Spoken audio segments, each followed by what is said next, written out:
వాళ్ళు ఏదన్నా మేము అడిగితే ముందు మొదటగా ఎక్కుపెట్టే బాణం అదొకటే. ఎందుకంటే ఆయనకి ఇంకేమీ లేవు కాబట్టి అదొకటి మరి తీసుకొస్తారు. రాష్ట్రానికి సంబంధించిన సమస్యలు మాట్లాడండి అమ్మా. అదే అంతేగాని అదే ఆయన అదే భార్యల నేను గురించి చెప్తా, ఇక్కడ టాపిక్ అప్రిషియేట్ కాదు కదా. చేస్తున్నాను, అప్రిషియేట్ చేస్తున్నాం రాష్ట్రానికి మిమ్మల్ని. అవసరం లేదు. మీరు అన్నారు మా లీడర్ సో మమ్మల్ని రేపు ఎలా మీరు ఉంచారో జాయిన్ మాకు తెలుసు. చేసుకోబోయే మీ లీడర్కి పోతిన మహేష్ ఇంగిత గారు జ్ఞానం మీరు లేదు కాబట్టి రైట్, మా సుజాత దగ్గరే గారు, అడుగుతున్నారు ఈ సుజాత గారు, క్వశ్చన్. లెట్ us speak రాష్ట్రానికి out. సంబంధించిన Let us సమస్య speak ఉంటే out. మాట్లాడండి. మీరు మాట్లాడేటప్పుడు మాట్లాడండి. నేను ఒక్క మాట కూడా మాట్లాడాల. మీరు అదే రకంగా పాటిస్తారని కోరుకుంటున్నా. రాష్ట్రానికి చేద్దామంటే స్టార్ట్ చేద్దాం. ఇంకోటి పోతిన మహేష్ గారు 2014లో జాయిన్ అవ్వలేదండి. మీరు ఇందాక ఛానల్లో 10 ఏళ్ల పాటు, ఆయనేం 10 ఏళ్ల పాటు వీరోచితంగా ఏం కష్టపడలా. ఎలక్షన్స్ ముందు వచ్చారు. ఇంకొకటి ఆయన ఏదో కాపు సామాజిక వర్గం గురించి చాలా బాధపడిపోతున్నారు.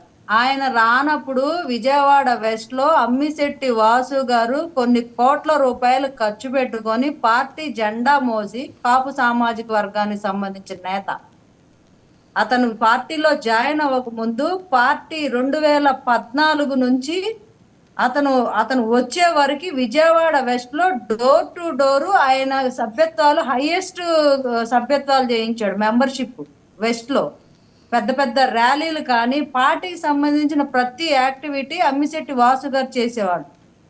మరి ఈయన రాగానే ఈయనకు ఆ సీటు కేటాయించినప్పుడు మరి అమ్మిశెట్టి వాసు గారు కూడా ఇలాగే ఫైట్ చేయాలి కదా, ఎందుకు చేయలేదు? ఈయన కాపు సోదరుల మీద చాలా ప్రేమ ఉంది కదా, ఆ రోజు ఎందుకు ఒక కాపు సోదరుడు సీట్ నువ్వు లాక్కొని తీసుకున్నావు? ఆ రోజు గుర్తు రాలేదా? అంటే నీకు సీట్ వస్తుంది కాబట్టి నీకు త్యాగాలు గుర్తు రాలేదా? మేము మాత్రమే త్యాగాలు చేయాలన్నాడు. ఆ రోజు ఎవరు చేశారు త్యాగం? అమ్మిశెట్టి వాసు గారిని తర్వాత అతనికి సీట్ ఇప్పించి అన్ని రకాలుగా పవన్ కళ్యాణ్ గారు పొత్తులో అప్పుడు సిపిఎం వాళ్ళు అడిగితే అది కాదు నేను ఇవ్వను అని చెప్పి పోతిన మహేష్ కష్టపడ్డాడు. అప్పటికి వచ్చి 6 నెలలో 7 నెలలో కష్టపడ్డాడు ఆయన. దాన్ని గుర్తించి కూడా ఆయన బీసీ సామాజిక వర్గానికి సంబంధించిన ఒక డైనమిక్ లీడర్. అతను నగర వర్గానికి సంబంధించిన వాళ్ళు అతి తక్కువ మంది ఉన్నారు, అతనిలో నాయకత్వ లక్షణాలు ఉన్నాయి, నేను అతన్ని ఎంకరేజ్ చేయాలి, ఈ సీట్ నాకు కావాల్సిందే అని మంగళగిరి సీటు వాళ్ళకు వదిలి పోతిన మహేష్ గారి కోసం విజయవాడ వెస్ట్ సీటు ఆయన కేటాయించడం జరిగింది. ఆ రోజు మరి గుర్తు రాలేదా? పవన్ కళ్యాణ్ గారు మిమ్మల్ని ఎంకరేజ్ చేస్తున్నారు. పవన్ కళ్యాణ్ గారు ఎంకరేజ్ చేయకపోతే మీరు హూ నోస్ యూ? పక్కింటోడికి కూడా తెలీదు పోతిన మహేష్, పక్కింటోడికి కూడా తెలీదు. పవన్ కళ్యాణ్ గారు లిఫ్ట్ చేయబట్టి ఈ రోజు మా పార్టీలో ఎంతో మంది లీడర్స్ గా ఎమర్జ్ అయ్యారు. ఈ రోజు ఏ పార్టీ అయినా వాళ్ళని కొనుక్కుంటుంది, వాళ్ళకు ఒక ట్యాగ్ వచ్చింది, వాళ్ళకు ఒక రేట్ వచ్చింది, వాళ్ళకు ఒక గుర్తింపు వచ్చింది అంటే బికాస్ ఆఫ్ పవన్ కళ్యాణ్ గారు. అంటే మీ పార్టీ నాయకుల్ని తయారు చేస్తోందా లేకపోతే మార్కెటింగ్ కమోడిటీస్ని తయారు చేస్తోందా? మేమైతే లీడర్స్ ని తయారు చేస్తున్నామండి నిజాయితీగా. వాళ్ళకి మరి డబ్బు కోసం కకృతి పడి అడ్డదారులు దొక్కుతుంటే మేమేం చేస్తాం? పొమ్మనే వాళ్ళని పొమ్మంటాం కానీ లేదు బాబు కూర్చో నువ్వు అని చెప్పి మేమేమి వాళ్ళని సన్నాయి నొక్కలేం. అక్కడికి 3 సార్లు పిలిపించారు, చెప్పారు. నేను తర్వాత ఇప్పుడు ఈ ఒక్క ఎలక్షన్ కాకపోతే ఇంక ఎలక్షన్స్ లేనట్టు బిహేవ్ చేశాడు ఆయన. ఆ విషయం నేను ప్రస్తావన చేశానండి శివపార్వతి గారు. మీరే మాట్లాడండి ఆ విషయం నేను ప్రస్తావన చేశాను. ఇది 2 సార్లు పిలిపించి అతనితో మాట్లాడారు. సహజంగా పవన్ కళ్యాణ్కి అంత ఓపిక ఉండదు, కానీ అతను పిలిపించి మాట్లాడారు. అది కూడా అతను అర్థం చేసుకోకుండా వెళ్ళిపోయాడు. అతను 2 సార్లు పిలిపించి మాట్లాడాడు. బ్లాక్ మెయిల్ చేశారు, పిలిపించడం కాదు, మాట్లాడటం కాదు, అది నేతనే బ్లాక్ మెయిల్ చేశారు. ఎన్నో సార్లు ఆయన గత 5 ఏళ్ల నుంచి చాలా సార్లు నోరు పారేసుకున్నారు, చాలా చేశారు. అయినా భరించాం మేము.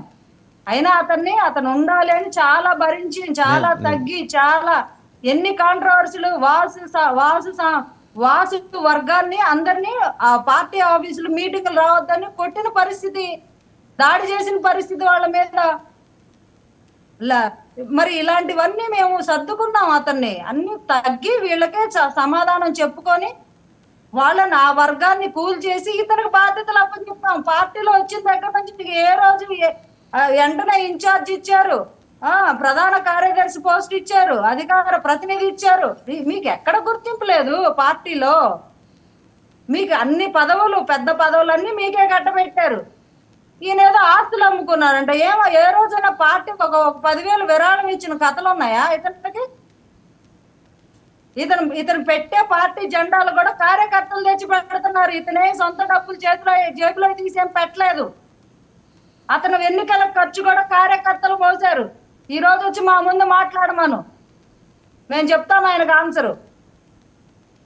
ఆయన లీడర్గా నాతోనే ఇది నాకు అతనికి జరిగిన ప్రత్యక్ష సంభాషణ. ఈ రోజు నేను చెప్తున్నాను వాసు గారు, నేను పోతున్న మహేష్ గారిని సత్తెనపల్లి రైతుల సభకు వచ్చినప్పుడు, అన్న ఈసారి పొత్తులు ఉన్నాయి అంటున్నారు కదా సార్, వ్యతిరేక కోర్టు చీల్చనివ్వని అంటున్నారు, పొత్తులుంటే మీకు సీట్ వస్తుందా రాదో, రాకపోయినా కూడా మీరు ఇలాగే ఎఫెక్టివ్ గా పనిచేయాలన్నా అని నేను అన్నాను.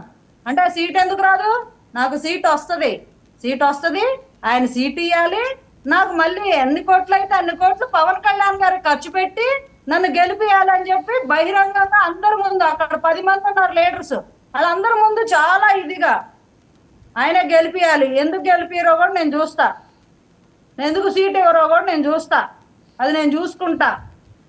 ఏంటి ఎవరికి ఇస్తున్నావు దమ్కి? అసలు ఏమన్నా న్యాయం ఉందా? ఆయనకి సీట్ ఇచ్చి పవన్ కళ్యాణ్ గారే డబ్బులు ఖర్చు పెట్టి ఆయన్ని గెలిపించి అసెంబ్లీకి పంపించాలంట. పంపిపోతే ఏం చేస్తాడో చూస్తాడంట. ఏంటది అసలు? మరి ఆ రోజే మీరు పార్టీ అధినాయకత్వం దృష్టికి ఈ విషయం తీసుకెళ్ళాలి, మీతో పాటు ఉన్న 10 మంది లీడర్స్ కూడా తీసుకెళ్లారండి. ఆయన మీద 100 కంప్లైంట్లు వెళ్ళినాయి. పవన్ కళ్యాణ్ గారు పిలిపించి మాట్లాడి, మహేష్ గారు మీరు అలా మాట్లాడకూడదు మీకు అని ఎన్నో సార్లు ఆయన్ని మందలించిన పరిస్థితి.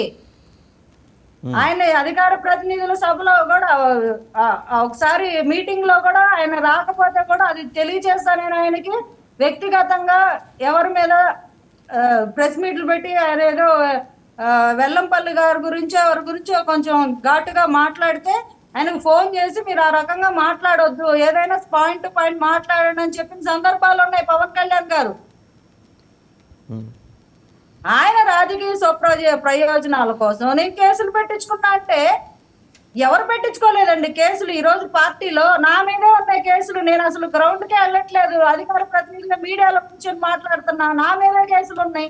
ఆయన ఏదో అంటున్నాడు నేను వీస్ట్ తీసుకొని నేను చాలా కష్టపడ్డాను. మేము సత్తెనపల్లిలో ఒక నియోజకవర్గానికి ఇన్ఛార్జ్ లేకుండా ఒక సమన్వయ కమిటీ 5 సభ్యుల్లో నేను ఒక దాన్ని, మేమే 19 నామినేషన్ వేపించి 3 ఎంపీటీసీలను గెలిపించుకున్నాం.